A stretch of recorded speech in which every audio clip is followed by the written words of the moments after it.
people of Israel. When? When? So happy Easter, everybody. You know me more than anything. If you've ever spent a minute with me, I'm going to try to be honest. But it is Easter, and I am filled with not only dread about what comes next, just like you, but I'm filled with so much joy to see some of you. My gosh, Melody. It's been years. It's been years. Pastor, you gotta be careful with the pastor. There's a few of them around here, so be careful. They swear worse than you do. And then, but then all your children that are growing up, it's just remarkable. Some of you I saw in the hospital gasping for what might be your last breath. Now you come with kids. It's beautiful. Life goes on. That's Easter. It's gonna be amazing in the future. We're gonna plant vineyards and we're gonna drink its nectar. We really will. When? When? Right?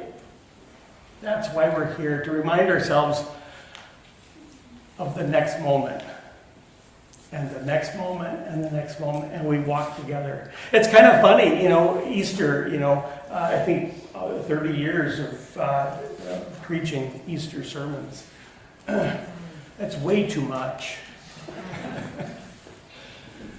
I've preached on all kinds of things, but I've never preached using the metaphor of an R-rated movie. Never. I've never done it. Never used The Godfather or Terminator. Never used anything with Clint Eastwood in it. Right? Sure felt like it on Good Friday, though. We're living in an R-rated movie world, aren't we? Always wondered how to talk to the kids. How do you talk to kids about crucifixion? How do you talk about the bombing? Who would Jesus bomb? How do you talk to the kids about it? Well, you don't. You don't. But they know. It's funny, I've preached on all kinds of things for metaphors through the years. One of the very first ones I ever did was Willy Wonka and the Chocolate Factory. I used that as a metaphor for Easter. We all got the golden ticket. We all got it, it's coming. I've preached on Finding Nemo. Just keep swimming, just keep swimming, just keep swimming. I preached on one of my favorites of all time. You know what it is? Monsters, Inc. And this is... No, it's Boo. It's Boo. Sully. Of course it's Sully. Monster. I've used all kinds of... But it's kind of funny. Once you get to Easter morning, all of that R-rated movie stuff, all that vengeance you want to... All of that. I want to even the playing field. I want to get a pound of flesh out of whoever did this. How could they turn on him?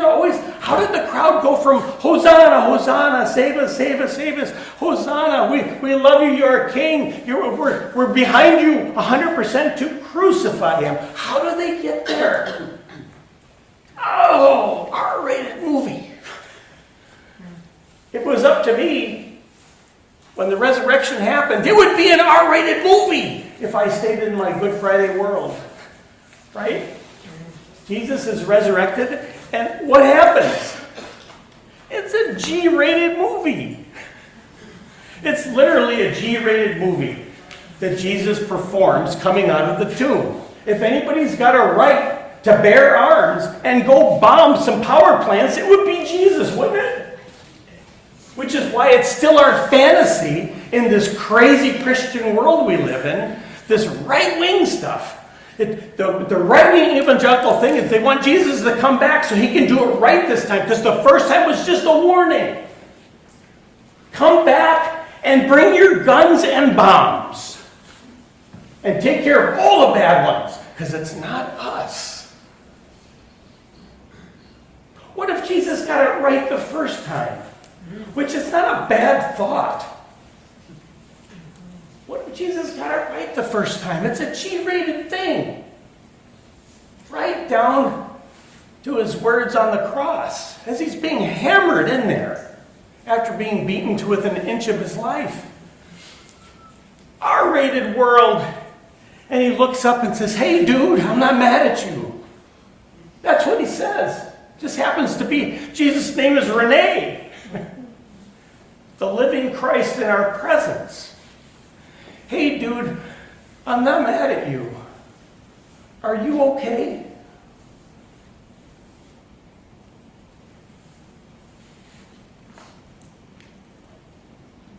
It's a G-rated movie that Jesus gives to us from beginning to end.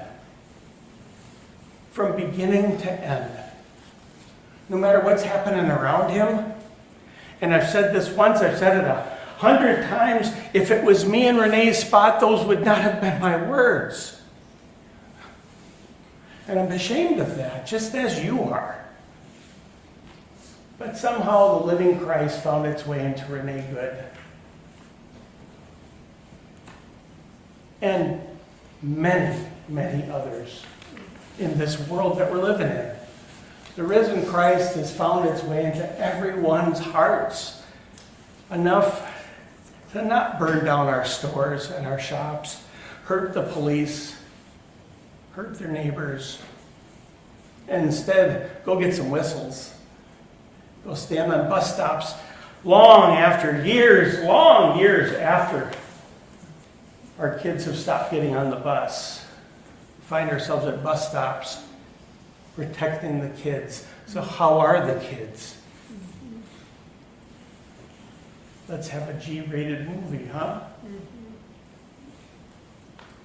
I find it really, really difficult to listen to the news. I let Karen do that. At night she says, "Did you hear about this?" I've been so out of touch because of a broken heart. I didn't even know that there was a space rocket going up. It's like, oh my gosh, we're late. I made the soup. Where are you? Where are you, Barb? There you are. I made the soup, but we're late because we had to watch the rocket go off. What rocket? Artemis. Artemis, G-rated movie. Why? Why go out to space and slingshot yourself around the moon? Of course, it's Easter and Christmas. I'm going to talk about the universe. It's just for Mike. No, it's just for me. Human beings are animals. We're animals. And I mean that in the highest sense. We're creatures. We are born, we live, we take care of each other, and then we die. And hopefully it just repeats itself again and again. And it's a G-rated movie, if we can keep it that way. Hold your kids tight. If you don't have any kids, go find some. Check it out first. Otherwise you'll be in jail with Melody. Sweet Melody.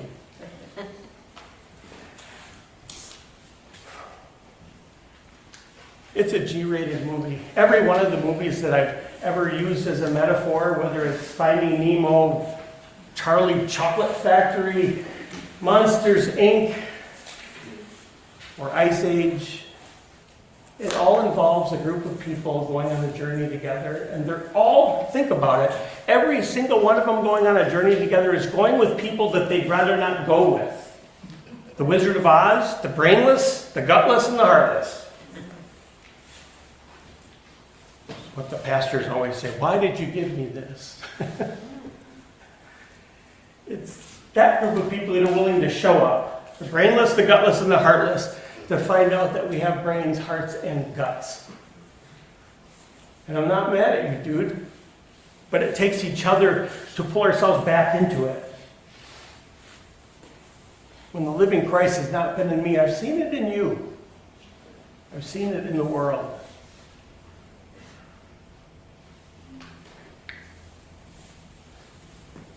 Yeah. Happy Easter. What's interesting about Easter, and I'm living it out for you right now. I'm trying to throw a couple jokes in there, right? I just can't help myself. It's kind of comic relief for myself, so I don't bawl, right? I have to do it almost every day of my life because no matter how much I try to shut the news out, it still finds its way in there, and I can't get it out. So the first Easter was just like this. The only people courageous enough to go were the Marys. Mary, Mary, Mary, and Mary, with Mary's friend Mary. All the Marys go. And here's the thing. Here's the thing that unites all the Gospels. And unites, I think, every church community that's trying to live with it. The good news, the G-rated good news of the Gospel is this. They all get up to go to the tomb, and every single time they go, and every single story, they're all ill-prepared. On the way, they ask, who's going to roll away the stone? They don't know what they're going to do. And then they finally come to their senses. It's the gardener that shows up for Mary. You know, not that Mary, the other Mary. And she realizes it's Jesus. Rabboni.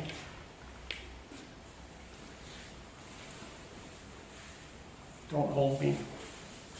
Don't hold me. No. Yeah. It's amazing. It's an amazing story. But she's ill-prepared. She says to the gardener when she thinks he's a gardener, she says, where have you laid his body? If you tell me where you've laid his body, I'll go get it. No questions asked. Yeah, you're going to go get the body, Mary. Ill-prepared. What is she thinking? She's just going to go down and find this body where he tossed it in the dump, and she's going to drag it back or carry it herself? Ill-prepared. They're all ill-prepared. But along the way, something interesting happens. We find how to get there. The brainless, the gutless, and the heartless. We find a way there. Yeah, let's build an elevator. I invited all of you to bring shovels to dig the pit, 14 feet deep. And after about 10 shovelfuls, you walked away, as you should. I thought, well, this isn't going to work. Ill-prepared. How would we ever do that? Well, the elevator's there. It's not working today, by the way. I don't know why, and I don't care. But Raleigh should know. Raleigh cares.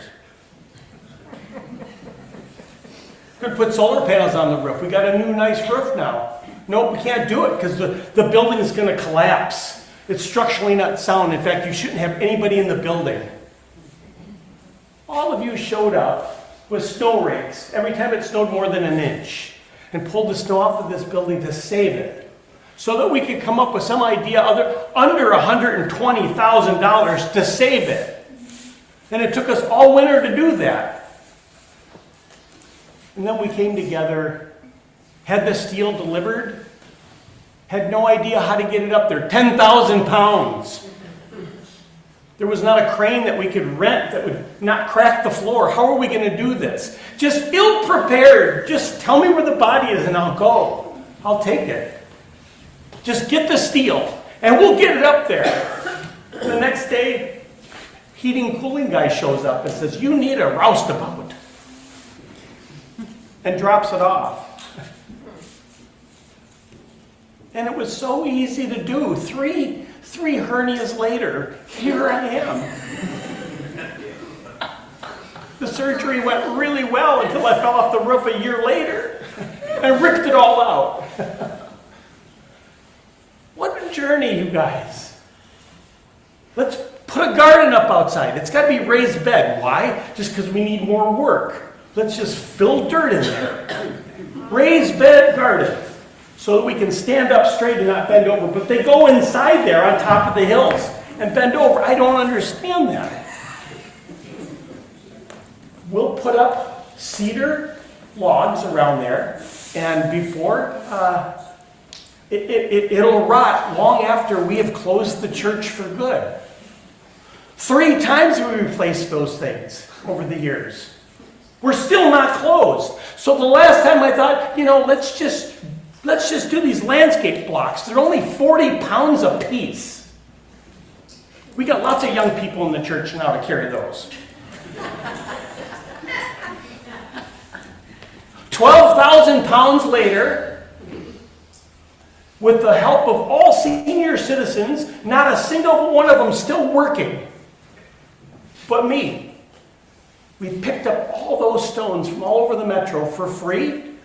And when they were even a little bit, they donated them to us. When they watched all the senior citizens get out of their cars and go over and pick them up.